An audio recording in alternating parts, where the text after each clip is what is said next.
Welcome to Flashback Files, the podcast where career and leadership lessons from the past guide your journey forward.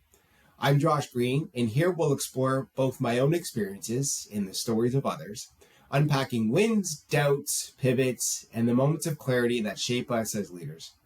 You don't need to have it all figured out. Leadership often shows up in unexpected places, at work, at home, and in the choices we make every day. By reflecting on aspirations, mistakes, and breakthroughs, we can discover how the decisions of today build the leaders we become tomorrow. Each episode blends conversations and personal reflections, all with one purpose: to help you lead yourself first so you can lead with others with confidence, purpose, and integrity. Whether you're just starting out, making a career shift, or simply seeking more clarity in how you show up in life, this podcast is for you. Because you don't need every answer. You just need to start asking the right questions.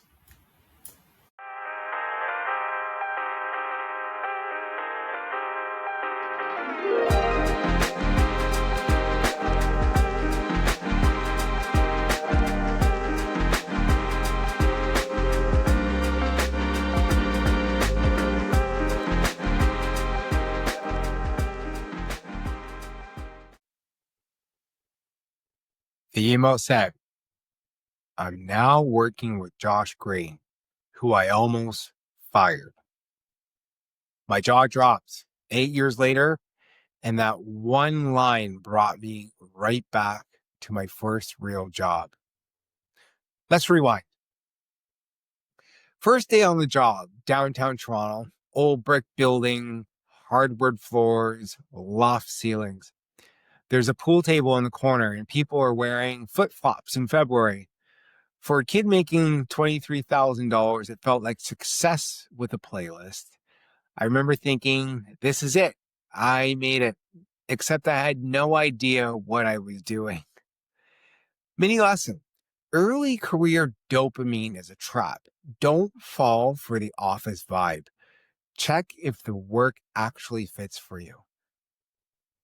My title was media assistant. The job required Excel skills I didn't have. Formulas and VLOOKUPs, no clue. So I did everything by hand. Hours after everyone left, I'd still be typing numbers manually, hoping no one noticed. But they did. 2 months in, I got a memo. Performance issues. I remember my hands shaking. Work will be monitored for 2 weeks, it said. That night, I stayed up until midnight trying to prove I belong to myself. Mini lesson I learned: if you're drowning in a skill gap by week 2, say something. Pride costs more than training.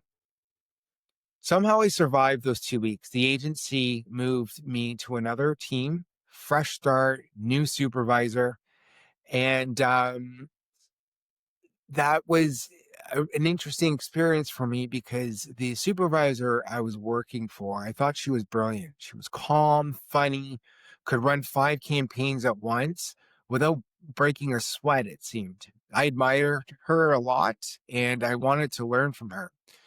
But even with her help, the numbers didn't add up. Reviews came back rough. Action plans, follow-ups, more nerves. And a small takeaway from that experience for me was a performance plan isn't a verdict, it's data. Use it to describe whether to skill up or here or pivot somewhere else. That was personally a tough decision for me. Then there was the director of this agency, so my boss's boss. And I ask you to think of Devil Wears Prada, but without the wardrobe budget. She'd pause after hearing my mistakes, then ask softly, "Why would you do that?" Silence for 5 seconds. It felt like 50. Those meetings shook me. Each time I'd promise I won't do it again. Voice trembling.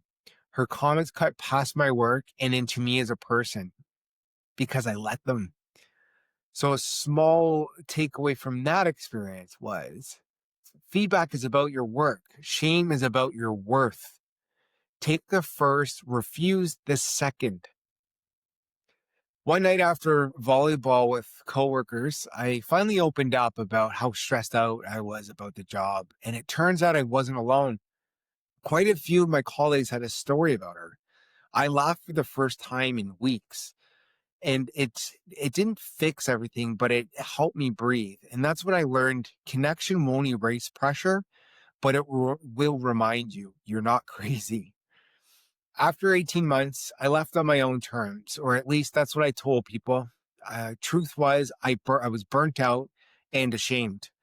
I moved back home to my parents' place. That was hard, but starting over taught me something no job could. Leaving isn't failing, it's editing. Sometimes you outgrow the environment before it teaches you what you need. So rebuilding, a friend from that I made from the agency, a sales rep, hooked me up with a job at a community newspaper and had different energy entirely. Client conversations, actual people. For the first time, my extroverted side was a strength, not a distraction. I loved it, and confidence was slowly coming back. 2 years later, I jumped to a bigger paper in Toronto. By 2011, I was a sales manager. I finally felt at the time that I'd rewritten my story. Then, later on that year, December 2011, a coworker forwarded an email chain to me. And in the middle of it said, I'm now working with Josh Green, who I almost fired. 8 years past me working with her, and boom, old feelings flooded back. For a minute, I was 22 again, panicking at my desk. But then something shifted. I realized I wasn't that person anymore. I had grown. I was leading teams, helping people, and I could finally say that email doesn't define me. And I realized looking back that growth doesn't erase triggers. It teaches you to notice them, and it teaches you to notice them without obeying them, which was a big, important lesson for me. So yeah, my first career was tough. My first career job was tough, I should say, but it gave me a blueprint for how not to lead. And it taught me that skill fit matters, that mentorship can save you, and that your worth is never up for review. If you're in your first job right now and it feels like you're barely holding on, take this from me. It's not the end of your story. It's just your education by fire. I, again, appreciate you listening to me.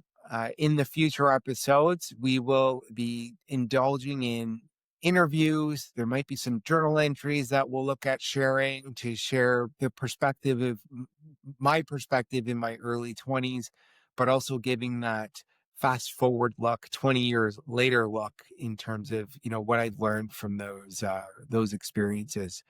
So thanks for listening, and we'll see you on the next episode.